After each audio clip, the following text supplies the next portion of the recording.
Hello, my name is Sarah Beth Jones, and I'm going to walk through the anatomical structures along with the blood flow and electrical conduction throughout the heart. Starting off with number 1 is the superior vena cava. Number 2 is the inferior vena cava. Number 3A is the left superior pulmonary vein.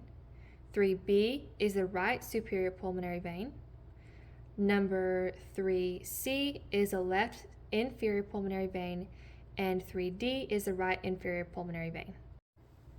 Number 4 is the aorta. 4A is the brachiocephalic trunk. 4B is the left common carotid artery, and 4C is the left subclavian artery. Number 5 is the pulmonary trunk.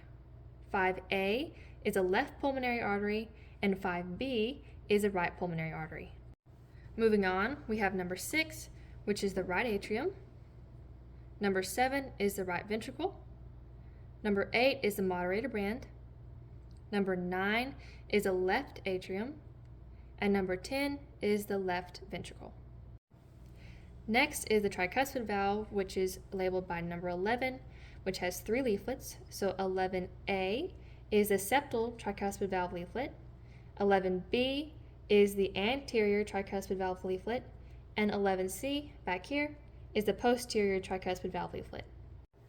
Next is the aortic valve, which is labeled by number 12, and number 12A, which is over here, is the right coronary cusp. 12B, which is over here and back down there, is the non-coronary cusp, and 12C, which is more to the right, is the left coronary cusp.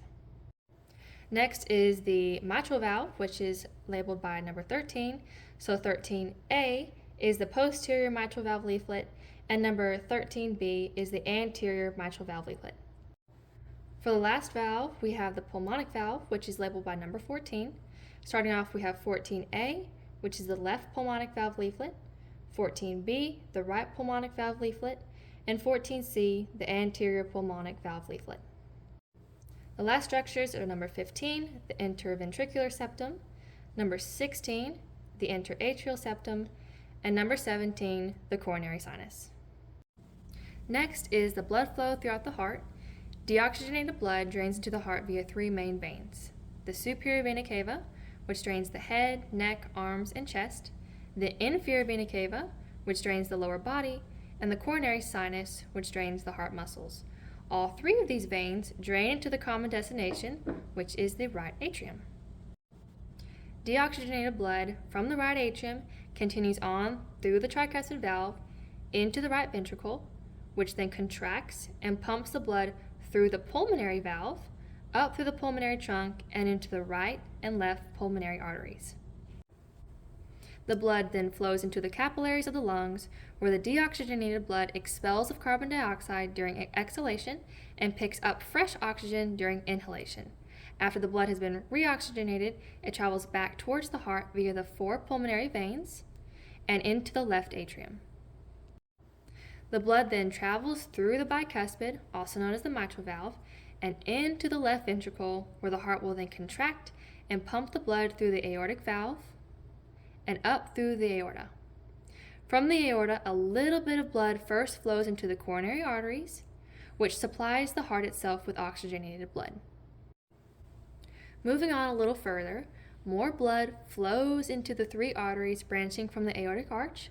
The first branch is the brachiocephalic trunk, which also splits into the right common carotid artery and the right subclavian artery.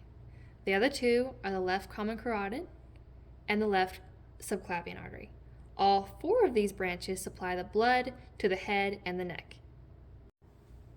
The rest of the blood will continue down the descending aorta to supply oxygenated blood to the cells, tissues, and organs throughout the rest of the body. When the body uses the oxygenated blood, the cycle will then start all over again. Last but not least is the cardiac conduction system.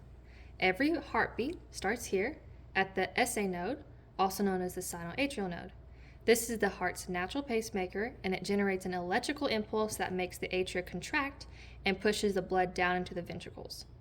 The signal spreads to the 3 main pathways: the anterior, the middle, and the posterior internodal pathways, which carry the impulse from the SA node toward the AV node.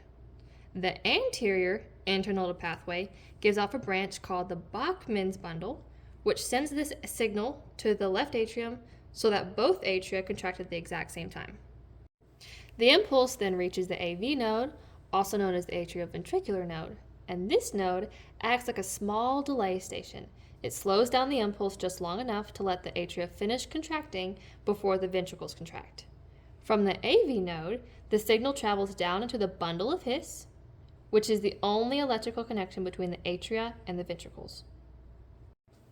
The bundle of His then divides into the right and left bundle branches, which carry the impulse down either side of the interventricular septum. Finally, the signal spreads to the Purkinje fibers, which branch throughout the ventricular walls. This makes the ventricles contract together, pumping the blood out of the heart. The right ventricle sending the blood to the lungs, and the left ventricle sending the blood to the body. And this concludes my DMS 271 heart model presentation.